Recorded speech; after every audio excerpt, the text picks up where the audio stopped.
session. For today, this is a very special session dahil for the first time ever, nagtipon-tipon kami upang pag-usapan ang State of the Nation address ng isang presidente. And for this particular session, pag-uusapan natin ang 5th State of the Nation address ni President Rodrigo Duterte.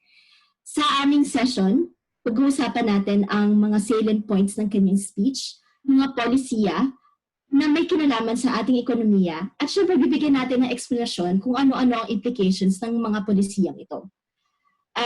Before we start, gusto ko munang i-introduce ang sarili ko. Ako si Marian Vital or Mayen. I'm currently in the United Kingdom and I will be facilitating this today's session. So I'm going to call on the rest of the Usapang Econ members who are present in this video. Jeff? Hi, ako si Jeff at nandito ako ngayon sa Australia. Jerry? Hello, ako si Cherry. Andito ako ngayon sa Tokyo, Japan. Renz? Hi, I'm Renz at nandito ako ngayon sa Kalakhang, Maynila. Essie? Hello, ako si JC at nandito ako sa Quezon City. Ayan. So, okay. Welcome, everyone. It's so nice to see you kahit sa Zoom mo lang.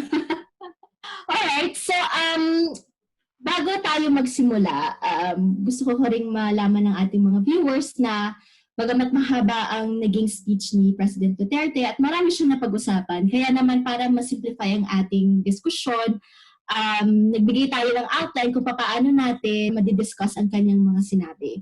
So we have 4 main categories or 4 main topics na pag-uusapan ngayon. Unang-una ay syempre ang ekonomiya. Gusto nating malaman kung ano na ba talaga ang status ng ekonomiya at kung ang SONA ba ay nabigyan linaw kung saan tayo ngayon at saan patungo.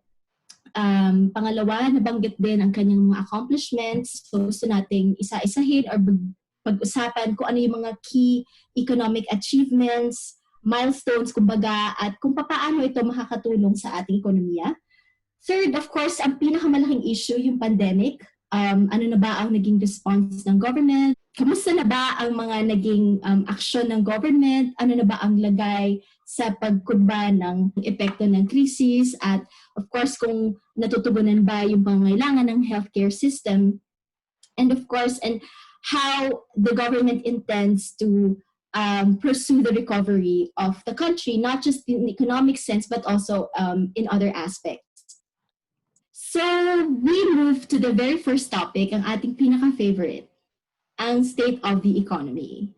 Ngayon, si Presidente Duterte, nagbanggit siya ng ibang mga information relating to the health of the economy, such as yung credit rating upgrades, strong fiscal position, and robust financial sector. So guys, what can you say about that?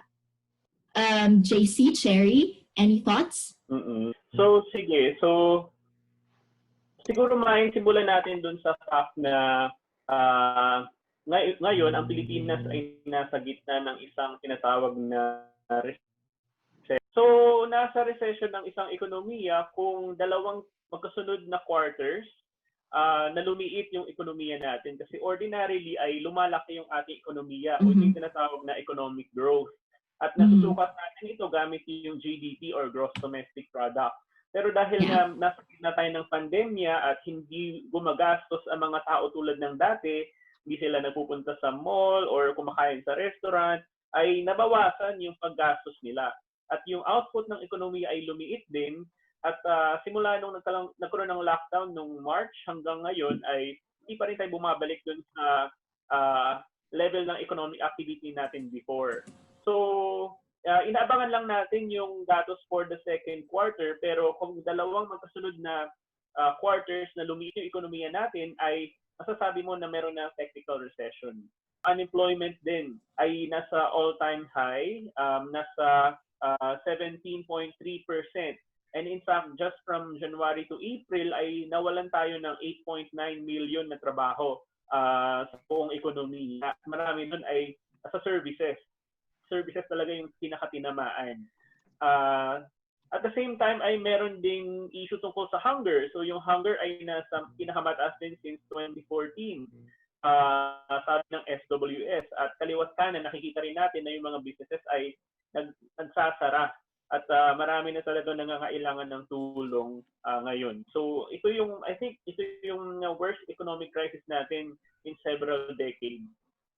Okay, so thanks for the clarification. Cherry, anything to add? Okay, so na-mention rin ni President kanina about overseas Filipino workers. Wala exactly number kung ilan ang nawalan ng work from na OFWs. Pero according sa DOLE, ito kaka-release lang kahapon na information. Mga 500,000, around 500,000 Filipino migrant workers na ang nag-apply for DOLE assistance, and half noon ay na-approve na ng DOLE. Unfortunately, kaya half lang ang in-approve nila dahil 250,000 lang ang kaya ng emergency fund ng DOLE. So nagpapa-approve pa si DOLE from Congress ng funds for the extra half. So again, sinabi ko kanina na hindi pa natin alam kung ano yung exact number ng na-display. So yung 500,000 na na-mention kong OFWs kanina na nag-apply for emergency funds ay pwedeng na-display sila or lumiit yung source of income nila kaya kinailangan nilang mag-apply sa DOLE. Very good point, Cherry. Gusto ko lang mag-follow up doon sa discussion tungkol sa OFWs. Kasi alam naman natin na isa sa mga major sources of income ng Pilipinas ay ang remittances dahil nafufuel nito ang consumption ng household. Meron ba tayong nalaman o may nabanggit na ba na posibleng epekto ng krisis sa GDP? At dahil nga constant natin nakikita na mukhang lumalaki, dumadami yung mga kailangang i-repatriate, dumadami yung mga nag-a-apply for emergency assistance. How do you think this will figure into the GDP growth, especially for the next coming months? Okay, so magiging problem dahil na lumiit ng source of income or nawala ng trabaho ang OFWs, makaka-apekto to sa OFW remittances. And OFW remittances account for around 9% of the country's GDP. And most of the remittances na pumapasok sa bansa, hindi siya napupunta sa savings, napupunta siya sa consumption. So dahil wala nga masyadong pumapasok na remittances, bababa rin yung consumption ng mga Pinoy. According sa sabi ng BSP, parang for this year, ina-expect nilang bababa ang remittances by 5%. So that pero for 2021, akyat daw siya to 2% growth. But ang problem is hindi kasi natin alam kung ano yung magiging conditions ng host countries. Parang paano kung hindi pa okay yung economic environment nila? Parang paano kung yung certain sector hindi pa rin nakaka-recover? So mamamroblema pa rin tayo with our overseas Filipino workers. So does anybody know kung gaano nga kalakas talaga ang strong fiscal position and what would be the implications of the debts that we are incurring as of now? So, Go, JC. ito nga yung isa sa mga pinagmamalaki nila, na meron tayong strong fiscal position at nabanggit kanina sa SONA yung mga credit ratings. Importante yung credit ratings insofar as pinapakita kasi nito kung gaano maganda yung fiscal position nga ng bansa, na kung namamanage, for example, ba natin yung utang or kung sapat ba yung kinikita ng gobyerno. Pero nakita kasi natin, Mayen, na simula nung nagsimula yung pandemya ay kumonti yung buwis at other revenues na kinikita ng gobyerno dahil nga yung mga tao ay hindi gumagastos tulad ng dati. So walang kinikita, nabawasan yung kita ng gobyerno, pero at the same time, ang daming ginagastos ngayon for the pandemic response. For example, yung Social Amelioration Program, good for 2 months, ay nagkakahalaga ng mga 200 billion pesos at 2 buwan pa lang yun. At marami pang nangangailangan ng tulong at yung mga economic rescue packages ng Kongreso later on ay merong isa na magkakahalaga ng 1.4 trillion pesos. So sa mga susunod na buwan, asahan natin na marami pang gagastusin yung gobyerno at the same time ay wala ngang kita. So magkakaroon ng tinatawag na budget deficit. So kulang yung kita ng gobyerno. At natatakot yung economic managers na baka daw sumipa bigla yung deficit ng bansa. Pero sa tingin ko, dapat hindi tayo nangangamba ngayon sa deficit masyado. Kasi dapat isipin natin na kailangan talaga ng tulong ng mga tao eh. So, bakit hindi natin sila bigyan ng pera na kailangan nila? Hindi lang yung mga manggagawa, kundi pati yung mga businesses din na isa-isa nang nagsasara. Okay. Okay. Gusto ko rin i-acknowledge ang presence ng isa pang member ng Usapang Econ who just joined. Paul, could you introduce yourself, please? And I'm just here to listen and then what you guys have to say, and thank you for having me. Yeah. So yeah, feel free to jump in, Paul, anytime. Ngayon, dumako naman tayo sa mga milestones na nabanggit, ano? Nabanggit yung accomplishments ng Build, Build, Build. And in fact, nasabi rin ito ni Presidente Duterte na posibleng nagamit din ng infrastructure investment sa recovery plans, ika nga. At nagbigay din siya ng mga examples ng mga projects na nag-push through despite the pandemic. I think, sabi pa niya, he won't bore us with the details. Pero he did mention a couple of projects, yung mga highway projects. Now, what can you say about the President's plan in using the infra investment as a springboard for economic recovery? Jeff, would you like to say something about it? Nag-start siya na merong 75 projects na listed sa Build, Build, Build. Mm-hmm. Then eventually, pinaltan yung list. I think that was last year to 100 projects. Pero smaller projects ito. Pero kung i-evaluate muna natin yung 75 projects, actually, noong 2019, dalawa pa lang doon yung natapos. Tapos, di ba, sabi mo kanina, may nabanggit si Pangulong Duterte dun sa mga projects na nag-proceed kahit na may pandemic. Karamihan sa sinabi niya kanina ay noong time pa yon ni Pangulong Pinoy. Pero hindi naman sa downplay yung achievements ni Pangulong Duterte. Pero 'di ba, alam naman natin na karamihan talaga sa infra projects, hindi mo talaga siya ma-expect na matapos sa term ng isang president kasi normally matagal talaga matapos sa mga infra projects gawa ng bidding process, procurement laws natin. Pero sinasabi lang natin na yung mga sinabi ni Pangulong Duterte kanina are basically projects ng past administration. Okay, thanks, Jeff. JC, you have something to add? Oo, so idadagdag ko lang, Mayen, na meron akong sinulat tungkol dito sa Build, Build, Build before na as a way to, tulad ng nabanggit nga ni Jeff na as a way to jumpstart the economy again, ay kailangan din nating tandaan na even before the pandemic ay nahihirapan na sila na ipatupad yung mga Build, Build, Build projects. At marami nga doon sa mga nabanggit kanina ni Pangulong Duterte ay bukod sa, yun nga, sa Pinoy administration pa ay panay public-private partnerships kasi yun. So hanggang hindi mo nasusolve yung bottleneck pagdating sa project implementation, for example, sa Department of Transportation or sa DPWH, Public Works, ay hindi mo pwedeng asahan na we can build our way out of this pandemic.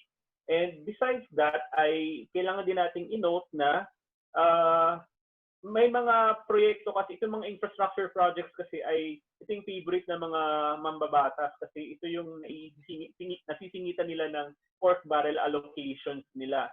So may mga nangangamba na, for example, merong isang pending na stimulus quote-unquote package sa Kongreso, yung CURES, kung saan sa susunod na 3 taon daw ay magbubuhos sila ng infrastructure spending, local infrastructure spending, ay may mga natatakot na baka gamitin ito para sa mga pork barrel allocations ng mga mambabatas. So as a way to get out of this economic crisis ay mukhang malabo itong build. So kailangan natin mag-focus sa consumption spending rather than investment spending sa tingin ko.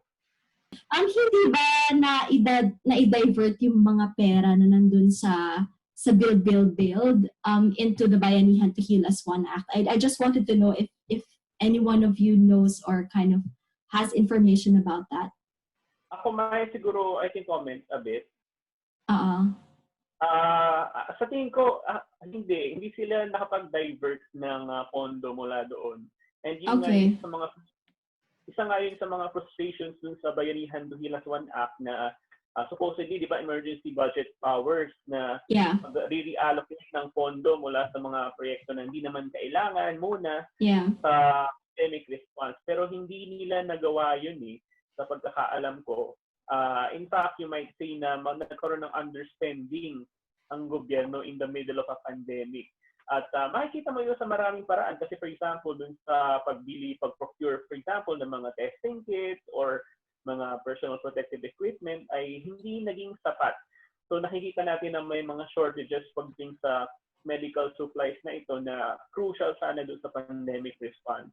And at the same time ay yun nga, yung sa economic aid for various sectors ay hindi nila naro-roll out ng mabilis at yun isa yun sa mga sayang na aspeto ng Bayanihan to Hilaswan Act. So sinasabi ng iba na siguro in the next months sa pagtapos ng 2020 ay sana maipasa yung supplemental budget para magkaroon ng mas malaking pondo yung gobyerno. Pero yun, hanggang ngayon ay naghihintay pa rin tayo para doon. Thank you, JC, for clarifying. So ngayon, gusto ko din i-acknowledge, may gustong sabihin si Renz about infrastructure investment. Thanks, Mayan. Yeah, it's actually a good thing, no? But we have to consider two things. Number one, it's a matter of priority. We have a pandemic situation right now na kailangan nating i-address, and we have to mobilize resources to address the current pandemic. And second, while infrastructure spending is a good thing, okay siya in terms of economic growth kasi nga you're basically increasing spending Ang problema nga lang, or not really a problem, pero another issue na kailangang ma-resolve is whether yung infrastructure investment na yun is truly beneficial doon sa lugar na pagtatayuan niya. Kasi we have to consider na pag nagtayo ka ng infrastructure investment, it's a permanent thing or it's a permanent infrastructure na you cannot just remove kapag hindi na nag-work sa particular location. And second, you have to address the question whether those infrastructure investments will lead to externalities or mga consequential problems like, I don't know, congestion. Kasi ang idea natin about infrastructure is we want to make regions or you want to make cities or province well interconnected. Pero before you can even address that kind of investment, kailangan mo nang makonsider kung feasible ba yung infrastructure na yon or kung magiging beneficial ba siya dun sa city or dun sa municipality na pagtatayuan nun. Kasi otherwise, it may be detrimental while it could increase spending siguro over the course of many years na tinatayo siya. Pero kung magiging problematic siya in terms of higher congestion or I don't know housing problems din, magiging problematic siya. Especially kung titignan natin is long-term benefits ng infrastructure. Okay. So, actually magandang point yan, Renz, kasi parang ito yung laging sinasabi nila na kailangan ng infrastructure spending kasi laging may multiplier effect na ito yung kung saan na nagkakaroon ng additional economic gains by spending on infrastructure, di ba? So, yung infrastructure spending naka-add siya sa income kasi diba yung sa national income accounts, yung consumption, investment, government spending, exports, or net export. So definitely, if you're spending for infrastructure, na-increase mo yung G at yun nga, na-improve yung income. And then the multiplier effect of that is, of course, you're creating jobs, you're basically improving the economic systems, nakaka-attract ka ng mga investors and other economic activities. But what you're saying here is that that's not necessarily the case, right? Na just because you put an investment, you put up, let's say, I don't know, a road or a bridge, it doesn't necessarily follow na magkakaroon ng mga economic activity that is desirable kasi posibleng magkaroon pa ng mga negative externalities like nabanggit mo na yung mga roads nagkakaroon ng congestion and all that. So I guess what my takeaway from this is that yeah, sure, we can spend more on infrastructure, but it seems that we have to study carefully kung ano-ano ba talaga yung dapat nating i-construct, ang kailangan nating pag-investan. Kasi, this is, especially in the time of pandemic na there's scarcity of resources, we have to prioritize. Na, ano ba talaga yung kailangan natin? I guess, ano yung infrastructure na priority that could help us in the recovery and not just pursue kung ano yung na ilagay natin or na plano natin before the pandemic. So I suppose it's a matter of reprioritization, dahil what the needs were before might not be the same now, considering na meron na tayong sinasabi new normal and there are, places that have been more disadvantaged. At yun nga, parang it's about time that we can, rethink our plans on how to reboot or restart the economy after the pandemic. Mayan, may gusto lang akong idagdag about, saglit lang, about dun sa pagpaplano ng infrastructure project. Kasi okay, sige, go. Na-discuss nyo kasi ito ni JC dun sa Usapang Econ Podcast episode nyo on traffic. Di ba may mga tinatawag kasi tayong unintended consequences, di ba? So parang, kunwari, nag-build ka nga kasi ng maraming roads, nag-i-encourage ka ng mga tao na bumili ng private cars, di ba? Yeah. So ito yung sinasabi ni Renz kanina na yung pag-i-invest sa infrastructure, pwede siyang mag-cause ng unintended consequences. And for this case, possible na mapalala pa niya ang traffic congestion. Yeah. That's a very good point, So we have to rethink then kung ano yung mga gusto nating i-push forward in terms of infrastructure investments. Okay, so another milestone mentioned na alam natin na isa sa mga flagship programs ni Pangulong Duterte ay yung kanyang war on drugs and even mentioned death penalty. Any thoughts about it? Especially yung narrative na nabanggit niya about the causes of, of drug abuse, anong epekto nito sa pamilya and everything. Anybody can react to that? Actually, Mayan, di ba kanina magka-chat tayo dyan? Kasi nakakatawa. Sabi ko, parang siguro nanonood si Pangulong Duterte ng pelikula ni Vilma tsaka ni Claudine. kasi di ba yun yung plot nung movie nila, yung anak, yung si Vilma, OFW, tapos napadrag si Claudine, ganyan. So, I mean, ako medyo nagigets ko yung gusto siguro ni Pangulong Duterte. Gusto niya magbigay ng anecdotal stories para mabigyan ng context yung para ma-explain yung drug problem, pero parang, ang tawag ito, parang over-attribution ba? Parang, di ba, yun nga we have to be careful. Bakit? Masasabi ba natin na pag may OFW kang magulang, or pag OFW magulang mo, automatically, may negative impact na ba siya sa mga anak? Yun nga, parang, kailangan niya maging careful doon.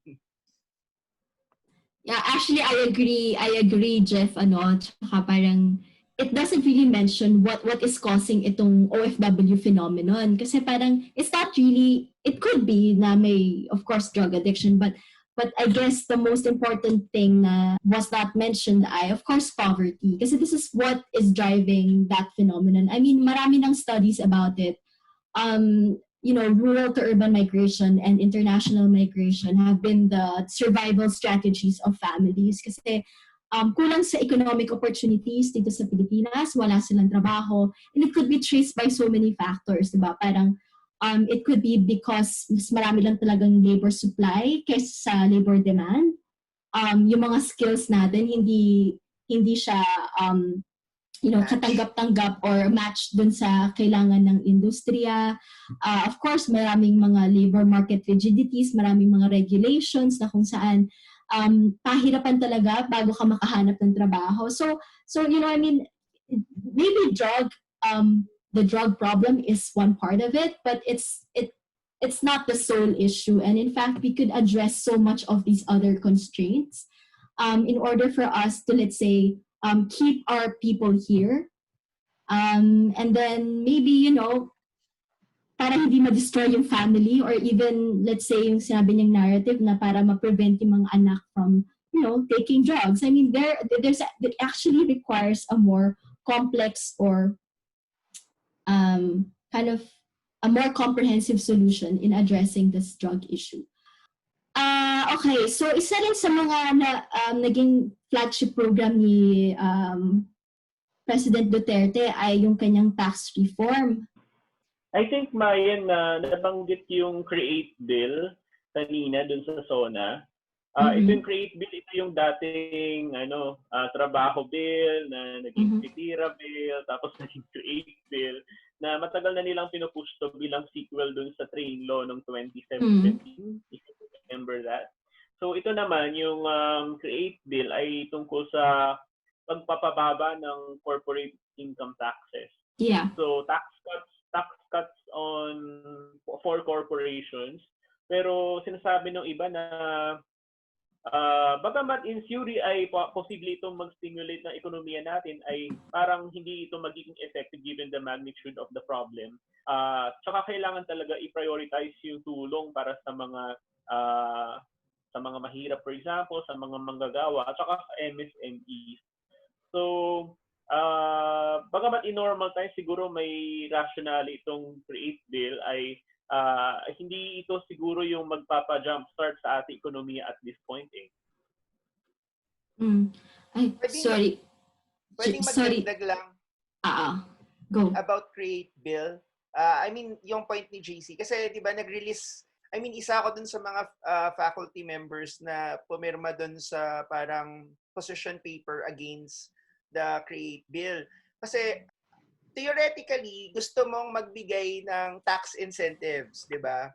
Ang assumption is may magigain ka from it, right? So possible na ang iniisip nila sigurong gains from it is you attracting businesses, or yung mga existing businesses, gagamitin nila tong na-gain nila or yung tax incentives to expand or generate jobs. Pero given the current situation, sa tingin ba natin yun yung ma-achieve? So, I think medyo wrong timing talaga itong CREATE bill.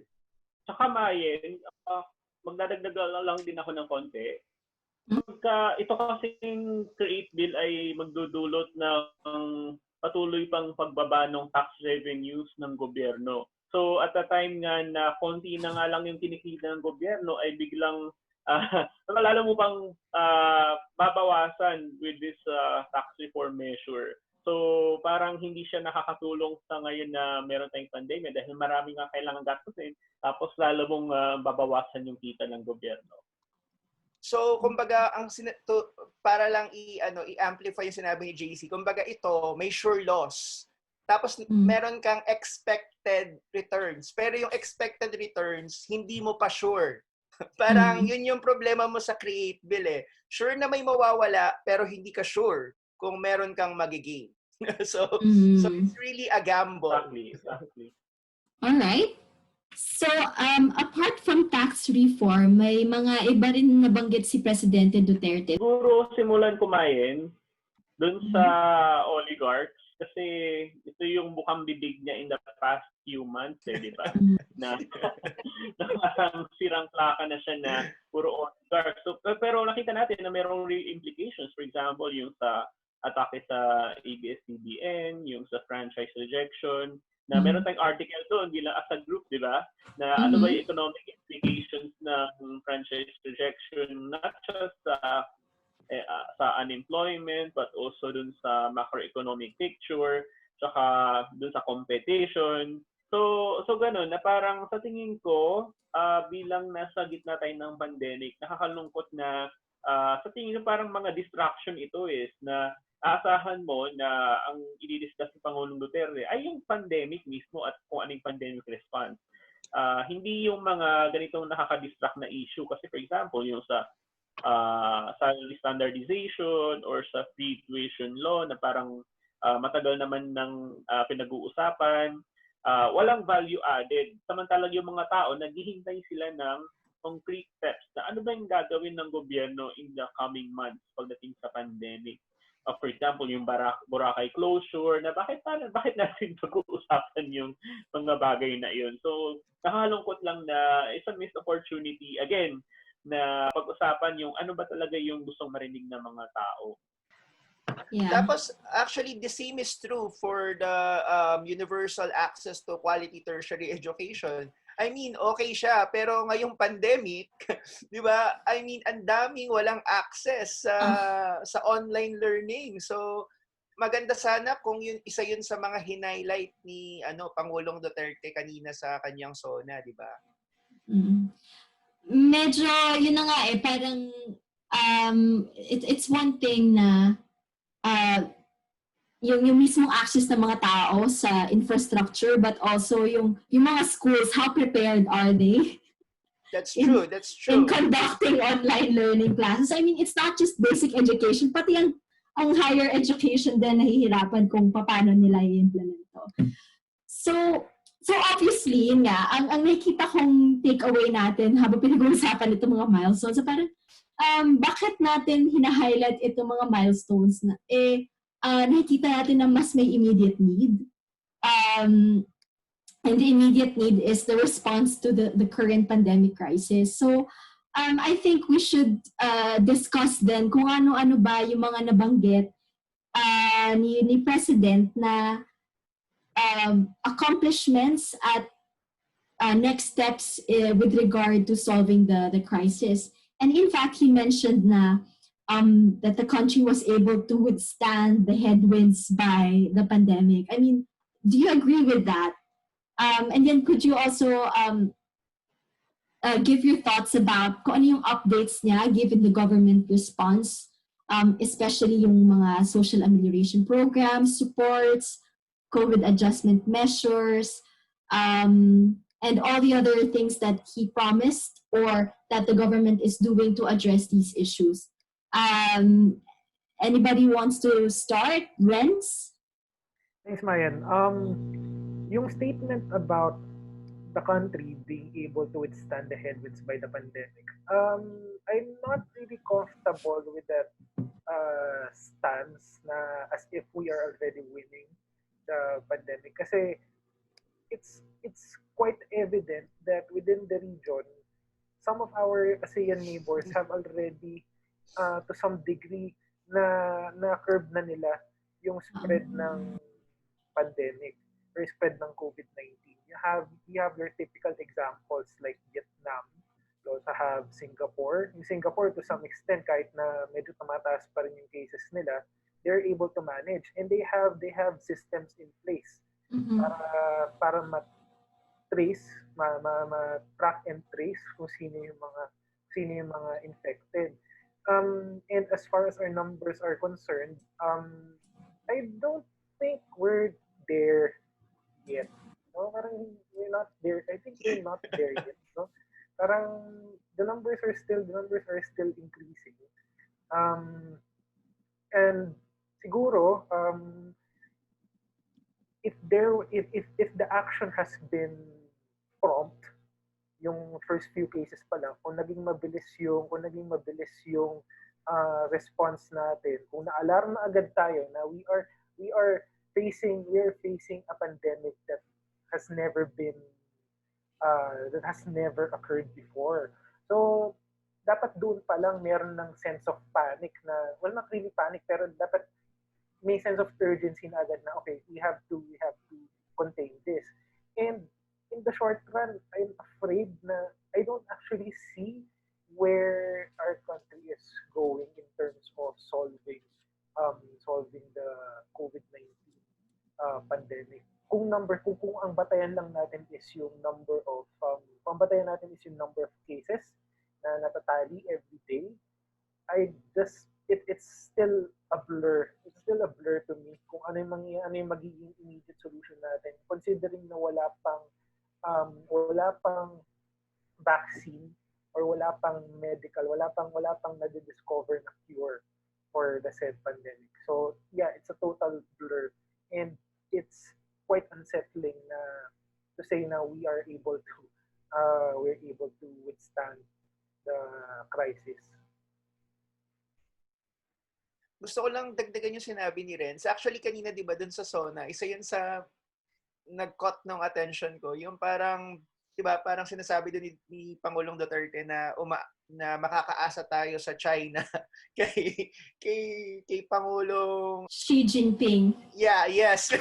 So, I mean, bakit tayo umaasa sa isang bagay na wala pa? Di ba? Jeff, wag kasi silang masyadong paasa, no? Oh, exactly. Bawal silang paasa.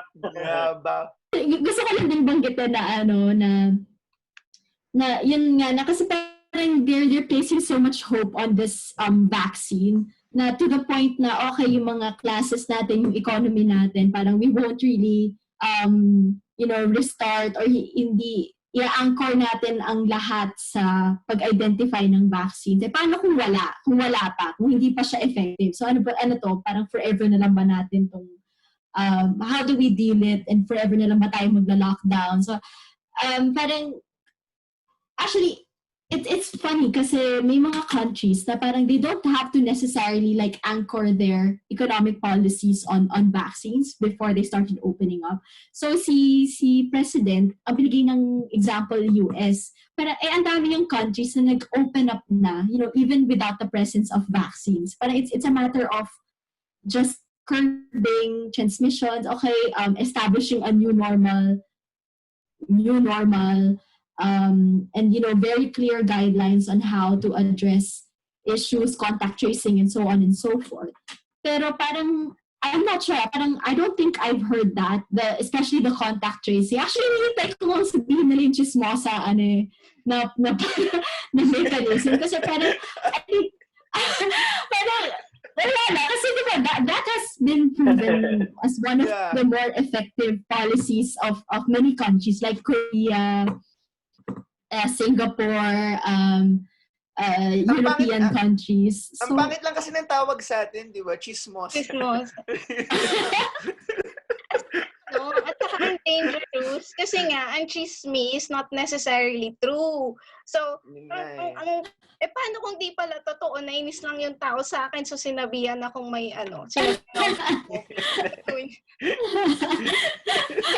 Totoo yan. Yung Marami term pa na namang yun, parang naiingit kay Cherry.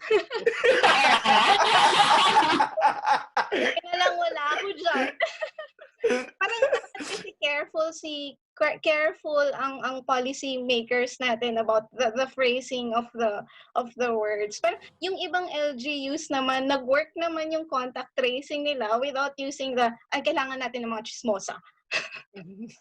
Agree. Yung semantics ba, di ba? Ayusin man lang din. Oh. So, yun na, parang it's not just parang hindi lang vaccine yung pwede nating tingnan as solution, Parang you could have enumerated other responses. So,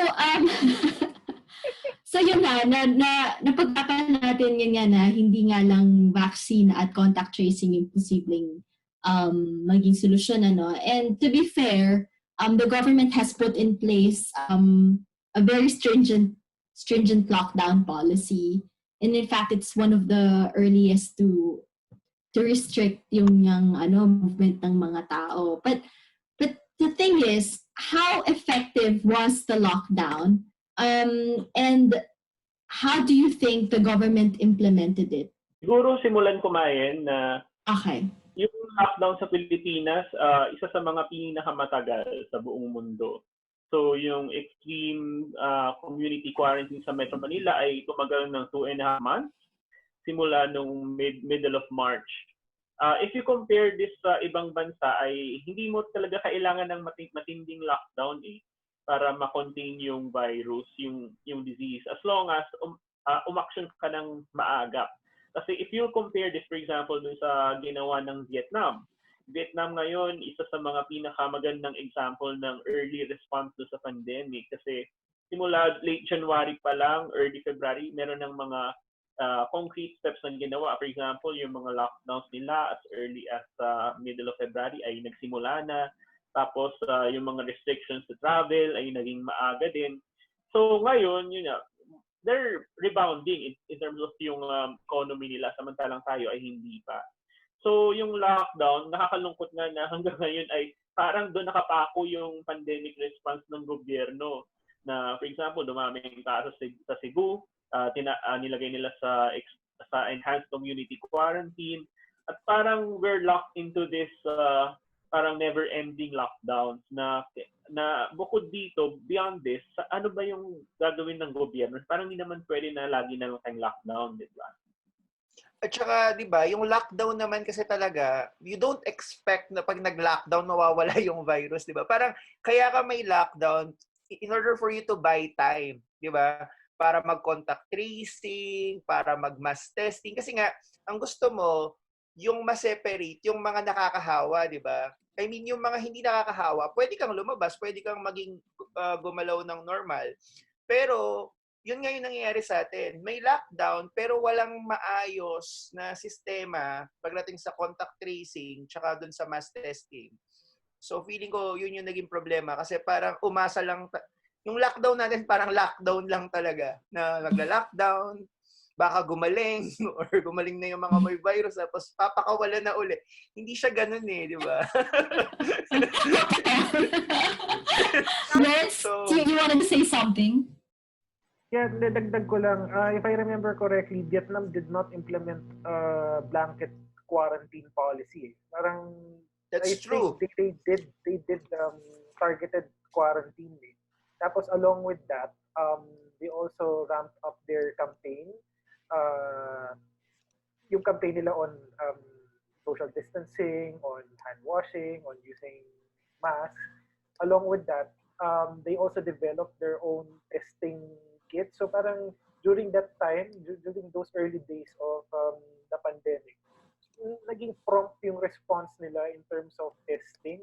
So that's actually the puzzle, no? They were able to do it. They were able to do it. And ngayon, if you see pictures in social media, open na ulit yung economy nila. Like you can see people na dun sa Saigon is a bustling city. No, it's really it's quite crowded, no? Pero yeah, na-open na nila yung economy in just a matter of months. Same goes with Singapore, di ba? Singapore was also prompt in terms of pandemic response. And if I remember correctly, they have this circuit breakers. They have these circuit breakers na kapag magpas na yung number of cases up to a certain threshold, they will implement certain policies. So I think social distancing policies, stay at home policies. The thing is, they have, of course, you cannot compare Singapore naman kasi Singapore is an advanced economy, and they have the infrastructure, they have the systems in place to really track people whether they are staying at home or not. So yun yung wala sa atin. Ano ba yung dapat gawin ng gobyerno pag nagkaroon ng lockdown in order to keep people alive, to keep people well during such a time? Yeah. Meron ba? Okay. Ako muna siguro. Actually, ang problem kasi dyan, Mayan, di ba? Madami kasi kung titingnan natin yung labor force survey, or tingnan natin yung labor data ng employment, actually, nasa 1/4 ng labor force natin, ay, not labor force, but yung mga employed ay kinukonsider na nasa elementary occupations. So itong mga elementary occupations, ito normally yung mga types of employment na nasa informal sector. So wala sila health and social insurance system. Hindi sila usually covered ng mga labor laws. So normally ito rin yung mga no work, no pay. So, ibig sabihin, pag ni-lockdown mo sila, ito yung talagang wala silang kita. Mm-hmm. So, dapat dito papasok yung SAP, di ba? So, yung ayuda. Pero parang yung implementation kasi ng ayuda, doon nagkakaroon ng problem, di ba? Parang ang tagal, I mean, hindi talaga siya totally na roll out or hindi siya maayos na na-roll out. So, ang dami talagang parang na-force na lumabas kasi kailangan nilang kumain, kailangan nilang mabuhay, kailangan nila ng pera. Tapos, JC, maganda yung, naalala ko lang yung episode nyo kasi with Paloys on yung The Recession We Need. Kasi parang sinasabi nyo na, actually, yun nga na you are in effect freezing the economy. Kasi parang, okay, ang modus ng government, okay, stop the economy. What we're looking at is the health. It's more, let's look at the health system of the economy first. This is a health crisis. Parang mamaya na natin pag-usapan yung economic implications nito. Could you just elaborate on this? So, I think maganda rin bumalik dun sa idea ng externalities bilang yung motivation para sa mga lockdown. Kasi gusto nga natin na maiwasan yung interactions ng mga tao bilang yun nga yung paraan para matransmit yung virus, di ba? So, doon lahat nag-uugat yun. Pero, ayun nga, may podcast tayo tungkol dito. Pero now that I look at it, in hindsight, parang na-realize ko din na on some level, yung mga lockdowns ay hindi naman talaga siya necessarily masyadong matagal. Kasi nga lumalabas yung mga examples ngayon na may mga bansa tulad ng Vietnam na meron namang lockdown pero saglit lang. So hindi mo talaga kailangan na masyadong mag-suffer yung economy mo para maitawid itong pandemic. So ngayon, pero yun nga, fortunately for the Philippines, sa tingin ko parang we've come to the point of no return. Kasi whereas sa Vietnam tsaka sa Thailand ay maraming araw na zero yung kanilang new cases of COVID-19, sa atin ay lagpas 2,000 pa rin araw-araw. In fact, for the past 4 or 5 days ay lagpas 2,000 new cases. So mukhang matatagalan pa itong krisis sa Pilipinas. At sa tingin ko nga, actually, kailangan natin ng dagdag na lockdown or mas matinding quarantine sa Maynila at least. Pero may mga nagsasabi din na gaano ito ka-useful bilang gaano ba talaga ito makakatulong para babaan yung ito yung nabanggit kanina dun sa Rappler discussion namin na ano yung magagawa ng gobyerno sa susunod na lockdown na hindi pa nila nagawa sa mga nakalipas na buwan. So, in other words, anong value added ng karagdagang lockdown? So, I guess dito papasok yung meron nga tayong missed opportunity na sayang na we missed that opportunity months before. Pero right now, kailangan na lang talaga natin na itawid ito eh. So, the least government can do is provide enough economic aid for all the people who are suffering. Pero even that, they're not willing to spend on. So, nakakalungkot lang. So, yun nga. So, medyo nag-worry lang ako sa sinabi ni JC na parang there's this prospect of having another lockdown. Tapos, pero ano yung pwedeng gawin. And considering nga na, we have already spent a lot and we are in the middle of a recession. So, parang paano na yung recovery natin, 'di ba? So kung magkakaroon ulit ng lockdown, so it means that there's also an extended freezing of the economy, or at least ma-expect natin na hindi pa natin kayang mag-take off from this crisis. Now we can talk about then the plans for economic recovery. May mga, nabanggit na ni President Duterte yung build, and yung create. Tapos, but other than that, what else did the President mention as part of their plans to ensure that, we will be on track or we will be recovering from this crisis? Mayen, ako may gusto lang akong idagdag dyan sa recovery. Kasi una, very important na tignan muna din ng government yung current actions niya kung may mali parang i-reevaluate niya yung ginagawa niya. Like for example, yung pagpapamigay ng SAP, ng ayuda. Kasi parang ang dating sa akin yung walang matinong sistema. So ang tanong, nakakarating ba talaga yung ayuda sa mga dapat niyang mapuntahan? Tapos pangalawa, siguro dapat iset aside yung politics kasi ang daming pwedeng kopyahin ng government doon sa model na ginagawa ni Vice President Robredo. 'Di ba? Yung parang kulang sa PPEs, may mga mananahe na nawala ng work, 'di ba? So gamitin tong mga mananahe para gumawa ng PPEs. Yung kumbaga ang tawag diyan sa economics, market design.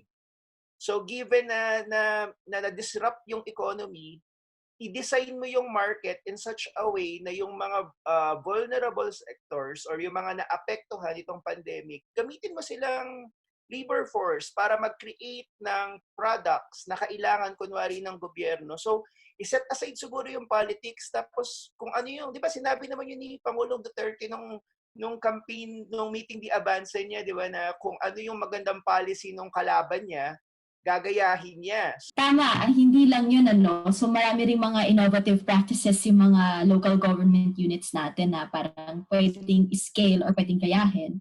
So like for example, yung mga roving palengkes and all that, or at least migrating to an online platform, yung mga market platform. So medyo nakaka-worry lang no yung nagkakaroon ng excessive regulation ngayon sa mga online online trading kasi parang sayang sana, parang that's what you're trying to do. You're trying to incentivize people to do online transactions kasi medyo mahirap ngayon, di ba, na mag-physically go to places to get what you need. Shopee pa naman si JC. may kudaan atong si JC sa online. Ano, JC? Ayun. Hindi, gusto ko lang idagdag na, yun nga, I think kung merong mga silver lining dito sa crisis ay ito yung chance para maraming sektor sa ating ekonomiya yung mag-migrate sa internet in terms of yung mga transactions, etc. And to some extent, yung mga Pilipino ay nasasanay na rin naman dito sa mga transactions. For example, yung mga Shopee, Lazada, for example, ang dami ngayon, may yung nauso yung mga plantito at saka plantita, di ba? Na meron yung mga demand para sa ganun, mga halaman. Who would have known na ito pala yung panahon para sa halaman market, di ba? So, interesting yan And so ayun, naisip ko rin na ang dami ding mga opportunities, for example, yung sa social media, yung mga nagbabarter, di ba? Online barter in many parts of the country, umuusbong yung mga Facebook page, tsaka yung mga online communities when it comes to barter, na somehow people find a way to continue interacting with one another even if hindi sila makapag-meet physically. Pero of course, syempre hindi naman lahat ay kayang mag-migrate online. So marami pa rin mga Pilipino ang nasa, for example, informal sector at wala access sa internet. So ganun. So magiging malaking challenge din ito sa karamihan ng mga Pilipino. At I guess opportunity din ito para nga i-improve sana yung online infrastructure ng Pilipinas, yung ICT infrastructure. Kanina nabanggit, 'di ba, na mayroong patama si Pangulong Duterte sa Globe tsaka sa Smart. At sinabi na kapag if they don't shape up ay baka kung anong gawin niya sa industry at pang alluding to the fact, diba? So parang he's alluding to the fact na for example, meron ngayong third telco, di ba, yung dito telecommunity na alam natin ay backed by China Telecom. Pero setting that aside, ay kailangan naman kasi talaga natin ng mas robust na ICT infrastructure moving forward, parang part ng new normal ng Pilipinas na matagal nang may clamor for this, pero this is an opportunity to accelerate that kind of reform. Yeah, so tama kasi nabanggit nga rin ni President Duterte no, yung pag-embrace ng new normal even in the government services like yung virtual systems, yung pag-eliminate ng physical queues, yung paperless transactions, e-gov and all that. And even yung face-to-face learning, di ba, sa public education, I mean, sa basic education system, parang sinasabi niya na wala nang face-to-face learning kasi dapat, dahil wala pang vaccine. So obviously, there's this acknowledgement na online is the new way to go. Pero, I guess parang, yun it's an ICT issue and hindi lang siya ganun kabilis, I guess. I mean, because this is an infrastructure. We're talking about infrastructure here. Pero, syempre din yung questions na kaya ba ng sistema natin itong new normal? Parang, so nabanggit natin na matinding investment sa infrastructure. Pero, parang, malaking overhaul din to eh. So, for example, yung sa education system, parang, hindi lang ganun kadali na mag-shift into online learning. Kasi syempre yung curriculums natin are based on traditional methods, di ba, of learning. So, although sorry, ano yan? Tsaka yung mga teachers din. I mean, bukod sa mga students, di ba, yung mga teachers are prepared to embrace it, right? Yeah. So, alam natin, dahil actually, ilan sa inyo yung nag-online teaching, na si Renz, di ba? So parang may extra preparation ka na kasi parang it's not as simple as just doing whatever you were doing before. Parang that's true. Kailangan mong i-rethink even yung pedagogies mo when you're, conducting online teaching. So, di ba, Renz? It's not easy to transition from the traditional learning platform to online. Hindi ako sanay na walang whiteboard on a personal level. Mas masayang, of course, especially if you're teaching theory or quantitative methods, ang hirap but of course, given the situation, everyone has to evolve. Kumbaga, everyone has to move forward. Pero sana, hopefully, throughout this transition towards, online learning, mas marami yung makasabay. Kasi we've seen a lot of problems, diba? There are still a lot of problems that has to be addressed when it comes to accessibility. Even you're gonna be surprised, even in private institutions, may problema din sila when it comes to access. Yun yung siguro dapat along with that transition towards a more tech savvy method of teaching, dapat siguro ma-ensure natin na everyone can actually access that kind of technology. May additional, yung online learning, especially for primary school, parang may additional burden rin sa parents kasi parang kailangan mo ring bantayan yung mga bata. Parang paano ka mag-work kung kailangan mong bantayan yung mga kids na na nag-aaral talaga sila. And meron rin yung attention ba nung kids, kaya ba nila ang online learning? Hindi kasi natin alam Parang ano ang attention span ng mga bata kung online learning ang method. So hindi pa natin 'yon alam. So para tong malaking natural experiment. That's true. That's true. Actually, sisingit ko lang na ngayon, meron na tayong tinatawag na blended learning. Actually, when we talk about blended learning, it still means that may components ng online, pero may components pa rin ng traditional. So, actually, when you say blended learning, it's both online and then traditional face-to-face learning. So, anyway, dun sa blended learning, usually, careful yung pag-craft ng careful yung usage of the media. So hindi lang siya basta-basta manonood ng video.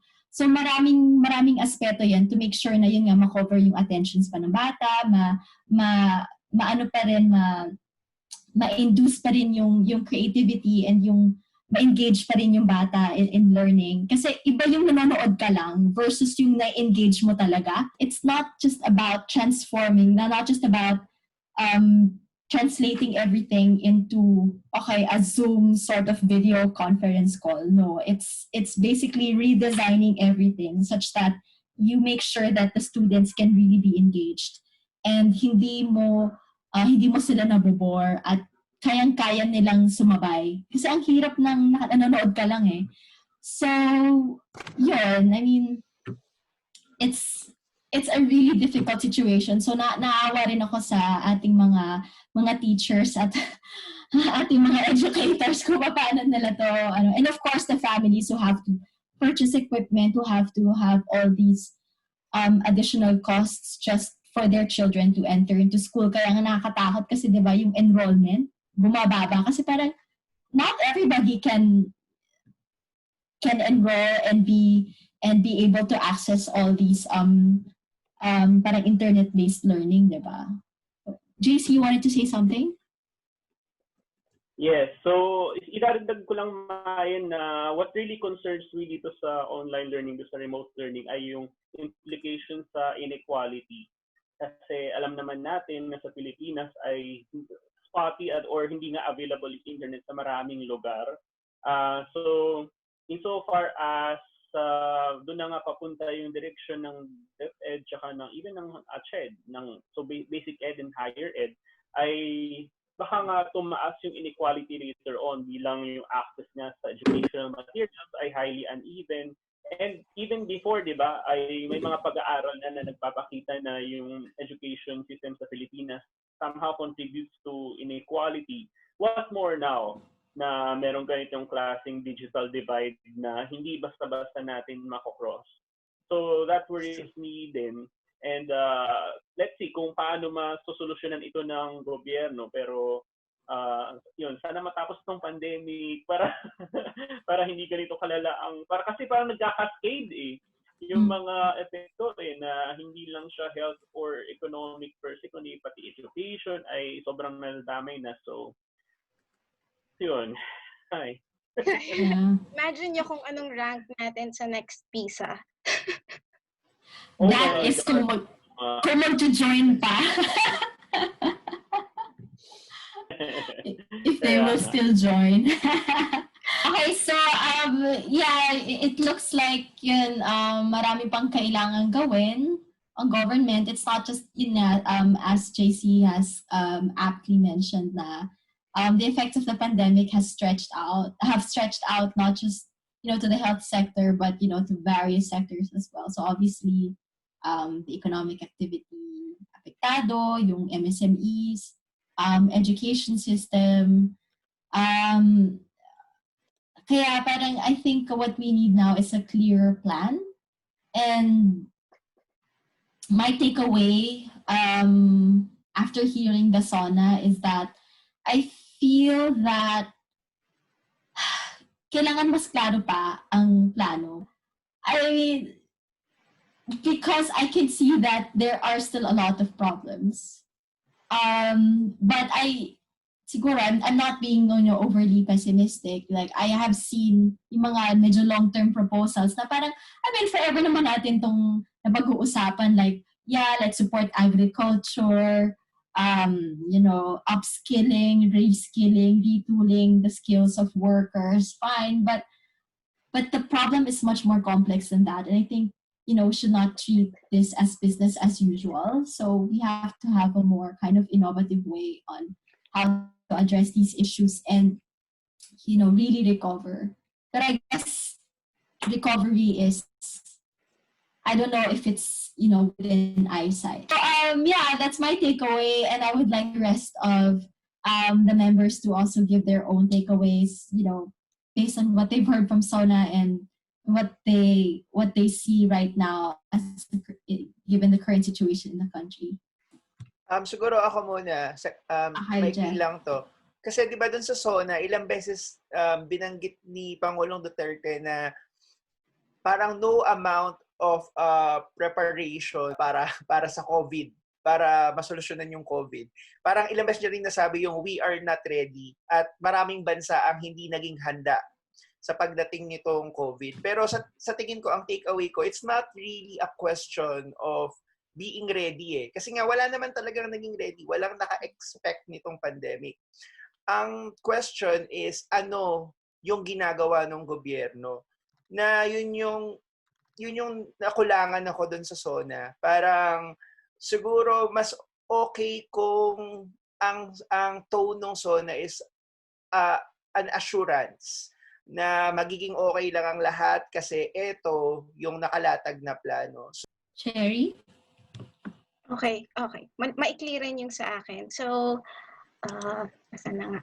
Okay, so so nakita nga natin na ang laki ng effect ng COVID sa micro, small, and medium enterprises. Parang it's high time na i-integrate na siya with the local government's disaster plans kasi hindi lang to ang magiging disaster na ma-encounter ng MSMEs. Meron pa tayo. Ang location natin ay nasa Ring of Fire at typhoon belt. So makakaranas tayo ng typhoons, ng earthquakes. So hindi lang ito yung disaster. So parang for me ang gusto ko sanang makita is more integration in development plans ng MSMEs and disaster plans. Ayun. The macroeconomic side of things, parang pwede pa naman natin na, yun nga, we've come to the point of no return, na parang too late to do things nga. Pero I think we can still minimize the damage kung makukuha ng mga mababago na economic managers yung kanilang priority. Kasi nga right now, parang ang nakikita nila na solution out of this pandemic is infrastructure spending, tax reform, tapos yung economic rescue package ay just 1/10 of what is needed.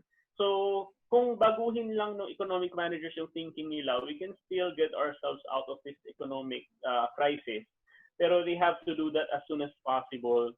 Kasi marami nga ng mga businesses ang namamatay na, maraming nawawala ng trabaho, and we're just waiting for the grim economic statistics for the second quarter.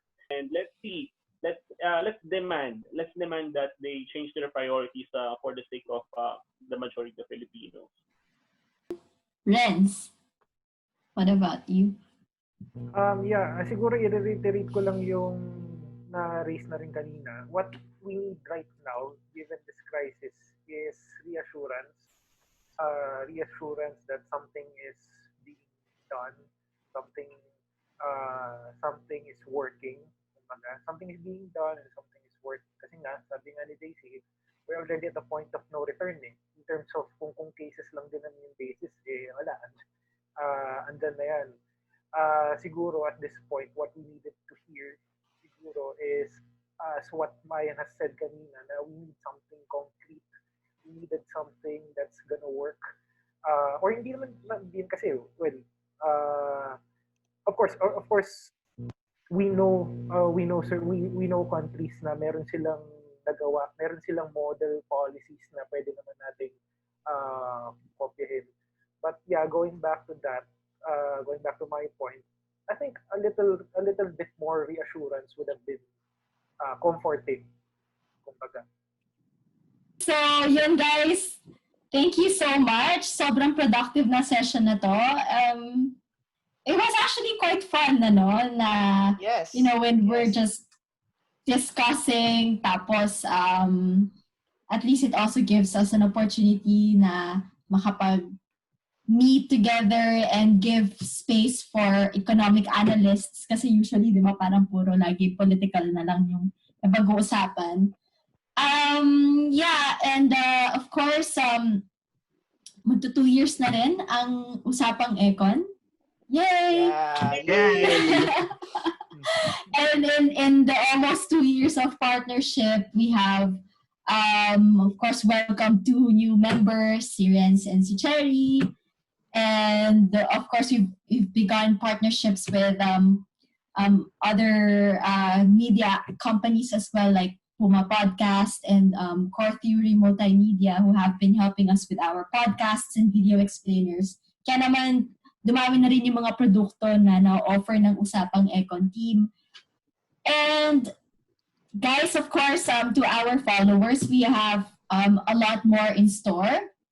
May mga bago kaming episodes ng video explainers in connection with the pandemic, like mga pasaway na yan, mga ideas ng plantito at plantita. We can talk about so many things, and yeah, we are going to also provide some survey for you para malaman namin how we can further improve our products and what else we can offer. So yun, this has been very productive. Thanks guys, and Thank sana you. and the next time guys, may nag-suggest na inuman naman minsan, no? Ay, Oh, pwede habang yan. nag-uusap lang, Pwede yan. sabay niya sa Oo. bardagutan, diba? Oo. So, para it has been fun. Baka next time mas gawin nating light. Meron ng kasamang inuman, party music, para tambayan lang, just a little bit more casual, a bit more informal. Yeah. Or dahil ngayon medyo mabigat yung pinag-usapan natin, 'di ba? SONA, siguro next time mag-usap tayo ng medyo light lang, 'di ba? Yung mga makukulit lang na usapan. Pero may economics pa rin, yun ang catch. Diba? I'm super excited for the next session, guys. And yeah, I hope all our followers will also be very excited for our next installments. And don't forget to follow and subscribe. Yeah. Yeah. Don't forget, we have our YouTube channel for the Usapang Econ Express, 3-minute video explainers, and also our podcasts, which are available on Spotify, Anchor, Google Podcast, Apple Podcast, and wherever you listen to your podcasts. Yes. Okay, guys. Thanks so much, and see you again next time. Bye. Bye! Thank you, guys.